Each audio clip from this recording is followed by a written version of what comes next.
National conference की एक बैठक नई बस्ती में स्थित स्थानीय बैंक्वेट हॉल में हुई, जिसमें पार्टी के संभागीय प्रधान यूथ एनसी जम्मू तेजिंदर पाल सिंह अमर मुख्य रूप से मौजूद रहे।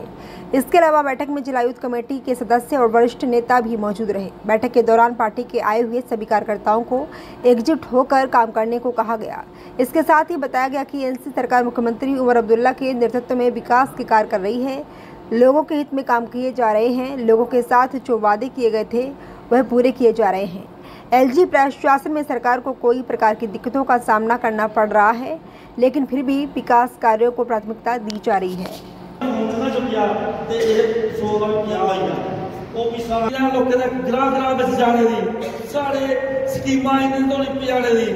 लेकिन मैं सारे जून तक अगर शेरे कश्मीर उस वक्त हिंदुस्तान के साथ हाथ नहीं मिलाते तो आज हम पाकिस्तान के उन फिरका परस्त पठानों के गुलाम होते। आज पाकिस्तान के अंदर हमारे हिंदू भाइयों की जो सूरत है, जो हालत है, वो बद से बदतर है। लेकिन आज हिंदुस्तान के अंदर अगर हम अपने हक की बात कर सकते हैं, अगर हम किसी मंत्री के भी गिरबान को हाथ डाल सकते हैं, तो ये शेरे कश्मीर शेख मोहम्मद अब्दुल्ला की देन थी। इसलिए आज को इतना बड़ा लंबा चौड़ा भाषण देने की जरूरत नहीं, मुझे डायरेक्शन नहीं देनी जब मैं बोल रहा हूं। आज को इतना लंबा चौड़ा भाषण देने वाली बात नहीं है। मैं सिर्फ ये कहना चाहता हूं, आपके हित की बात कर रहा हूं। मैं चाहता हूं कि सरदार तेजिंदर सिंह जी, आप फूले फले, हमारी बुढ़ों की, बुजुर्गों की ये दुआ आपके साथ है। हम आपको मंत्री देखना चाहते हैं। नेशनल कॉन्फ्रेंस का शिराजा रेजा रेजा हो गया था। पार्टी को भी बता दिया कि हम जमात को चलाएंगे, सबको इकट्ठे लेकर चलेंगे। हमारे बीच में एक लीडर ऐसा था, वो नहीं ने कहा ये नहीं चलेगा, ना हमें टिकट की जरूरत है, ना हमने इलेक्शन लड़नी है। के अंदर जमात बड़ी मजबूत है, इसमें कोई शक की बात नहीं, लेकिन जब थोड़ा सा लोगों के साथ रास्ता कट गया है। बताया और मेरा जो फर्ज है, मैं इसको आगे सीधा नहीं सकता। सबसे पहले मैं आपको ये चीज बता देना चाहता हूँ, इस पार्टी में कोई भी लीडर नहीं।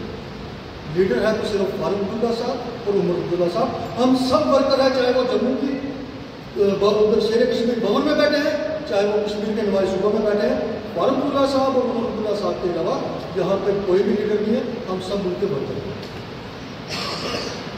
भट्ट साहब ने एक बात बोली कि मेरी 49 साल उम्र हो चुकी है। ये कहते हैं कि हम शेर कश्मीर भवन में जाते हैं वो हमारी बात नहीं सुनते। अगर आपने 50 साल दे दिए हैं इस तंजीम को, तो आपको शेर कश्मीर भवन में जाकर बात सुनाने की क्या जरूरत पड़ी है? आपने 50 साल उम्र दे दी, हमें क्या पता आपने 50 साल जीना भी है कि नहीं जीना। आपका हक है इस तंजीम के ऊपर। आप जिस मंत्री के पास जाए, अगर मंत्री आपका नहीं सुनेगा, मैं अपने गायक डॉक्टर फारूक अब्दुल्ला साहब का मशहूर हूँ। आप उनको अभी भी फोन करोगे, वो अभी आपका फोन उठा के आपकी हर एक बात करवा देंगे। आपको किसी को कोई चीज़ मांगने की जरूरत नहीं है। आप डायरेक्ट जाए, किसी से कुछ भी मांगने की जरूरत नहीं है। ये आपके हक है, क्योंकि आपने अपनी उम्र इस तंजीम को दी। बाकी यहाँ के कामों की बात है, ये मेरा वादा है, जल्द से जल्द सबसे पहले जो आपकी डिमांड है सतीश शर्मा जी की, उनको मैं लाऊंगा। उनको मैं क्यों लाऊंगा, चाहे मुझे लड़के क्यों लाना, मैं उनको लेके ही यहाँ पे आऊँगा। और दूसरी बात आपने बोली,